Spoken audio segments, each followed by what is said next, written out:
तिकडे छत्रपती संभाजीनगरमध्ये विविध पतसंस्था आणि बँकांचे ठेवीदार आता चांगलेच आक्रमक बनलेले आहेत। खासदार इम्तियाज जलील यांच्या नेतृत्वामध्ये ठेवीदारांनी पुन्हा एकदा मोर्चा काढला। आदर्श महिला नागरी संस्था, त्याचबरोबर ज्ञानोबा अर्बन, अजिंठा अर्बन, देवाई महिला आणि मलकापूर या बँकांनी ठेवीदारांची फसवणूक केल्याचा आरोप या सर्वच ठेवीदारांनी केला आहे। आणि या संदर्भात अधिक माहिती देण्यासाठी आमचे प्रतिनिधी संतोष जाधव सध्या आपल्या सोबत आहेत। संतोष, इम्तियाज जलील यांच्या नेतृत्वामध्ये पुन्हा एकदा ठेवीदारांचा मोर्चा।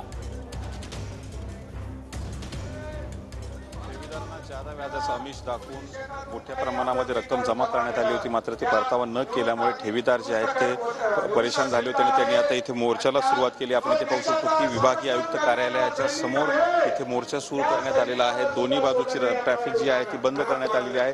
ठेवीदार आक्रमक झालेले आहेत। काही संचालक जे आहेत ते जेलमध्ये आहेत, मात्र काही जण जे आहेत ते अनेक आरोपी जे आहेत ते मोकाट आहेत, त्यांच्यावर कारवाई करावी आणि ठेवीदारांचे पैसे मिळावे अशी मागणी आहे। इम्तियाज जलील यांच्या नेतृत्वाखाली हा मोर्चा इथे काढण्यात आलेला आहे।